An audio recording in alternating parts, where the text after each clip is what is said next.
कराची में चोर पकड़े जाने के बाद अवाम के तशद्दुद के डर से ग्रीन लाइन बस के टावर पर चढ़ गया। ईद आने वाली है, खरीदारी के पैसे नहीं थे, ये अकेला ही वारदात कर रहा था, इसके साथ कोई मौजूद नहीं था और ये पहली वारदात करके पकड़ा गया है।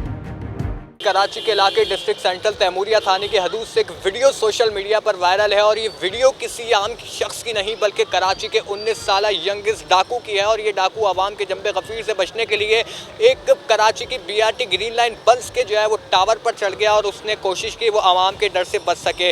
मामला क्या हुआ और इसका सबसे पहला इंटरव्यू करने वाले सहाफ़ी सलमान लोधी से हम आपकी मुलाकात करवाएंगे, उनसे पूरी कहानी सुनेंगे। क्या आया मामला, क्या हुआ, कराची तैमूरिया थाने की पुलिस ने इसको किस तरीके से गिरफ्तार किया। इस वक्त हमारे साथ मौजूद हैं सलमान लोधी, जिनकी जानिब से उस स्पाइडरमैन नामी डकैत का एक पहला इंटरव्यू किया गया था। सलमान भाई, ये बताएं, सखी हसन से एक वीडियो बड़ी सोशल मीडिया पर वायरल हो रही है, क्या मामला है, कौन सा डकैत था, पुलिस ने कैसे गिरफ्तार किया और आपने उसका पहला इंटरव्यू भी किया, कौन था ये आखिर बिलाखिर, क्या मामला हुआ जो हमें तारों में उलझता हुआ एक पलटता हुआ नजर आया। देखिए, मैं इसके पास गया था ना, तो ये बच्चा रोने जैसा इस कंडीशन में था और ये 18 साल से कम उम्र इसकी एज है, 17 साल की एज है।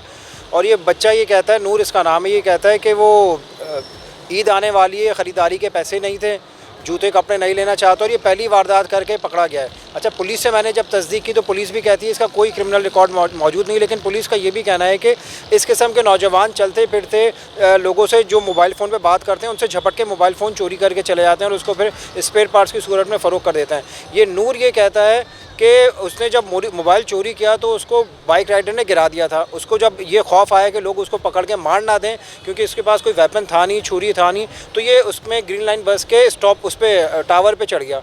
काफ़ी देर जब इसने देखा कि लोग अब वहाँ पे भी आ रहे हैं तो ये जान बचाने के लिए वहाँ से कूदा। अच्छा, मैंने इससे एक सवाल किया कि तारों पर लटक के और एक जगह से दूसरी जगह जाने के लिए कोई एक्सपीरियंस चाहिए होता है, क्या इसने कभी ऐसे कोई तजुर्बा किया? तो कह रहा है ये पहली बार ही हुआ था। मौत के खौफ से और लोगों के मारपीट के डर से इसने सब तमाम का तमाम किया। और ये कहता है कि जो नीचे लोग खड़े हुए थे जिन्होंने चादर का हिसार बनाया, उसकी वजह से उसको बचाने में कामयाब हो गए, क्योंकि अगर इतनी हाइट से कोई गिरता है तो कोई ना कोई हड्डी इसकी टूट सकती थी। पुलिस कहती है इसका क्रिमिनल रिकॉर्ड तो मौजूद नहीं है, अलबत्ता पुलिस ने इस वाक़े का मुकदमा दर्ज कर लिया। और ये बच्चा ये कहता है कि ये कराची में तो मेट्रोविल से रहता है, मगर पीछे इसका कहीं और से ताल्लुक़ है। बच्चा ये कहता है NIC क्योंकि इसका नहीं बना हुआ और ये किसी जगह नौकरी के लिए जाता है, चौकीदारी की नौकरी के लिए जाता है, तो NIC ना होने की वजह से वो कोई नौकरी भी नहीं रखता। मजबूरी पे इसने चोरी की, वारदात की और जिसमें ये फंस गया। ये अकेला वारदातें करता था, ये कोई और भी मुलव्विस होता था? और जब इसको पकड़ा गया है तो और कोई फरार भी हुआ है कोई डाकू, या उसको पुलिस ने बिला ज़रब गिरफ्तार किया?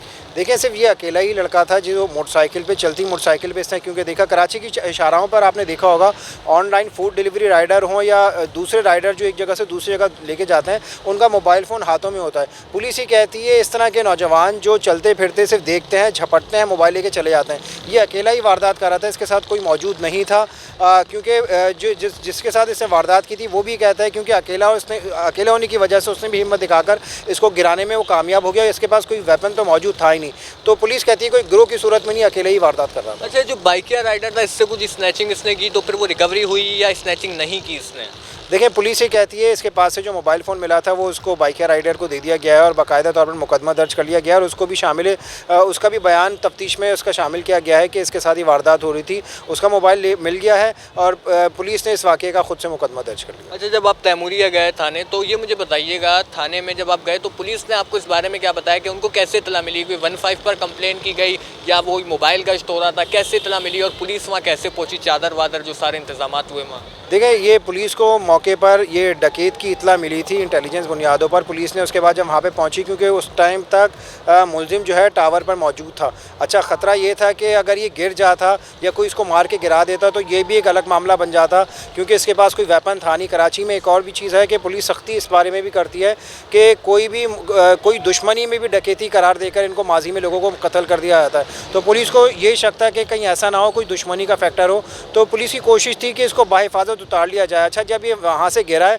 तो हुजूम इतना ज़्यादा था कि वो उसको मारना भी चाहते थे, तो पुलिस ने फौरी रिस्पॉन्ड ये किया कि फ़ौरन से इसको मोबाइल गाड़ी में डाला, इसको अस्पताल लेके गए। इसको कई चोटें भी आई थी, सर पे, हाथों और पैरों पे चोटें भी आई थी और लोगों ने इसको मारने की भी कोशिश की थी। तो पुलिस के फौरी रिस्पॉन्स की वजह से इसको ज़िंदा बचाने में वो कामयाब हो गए।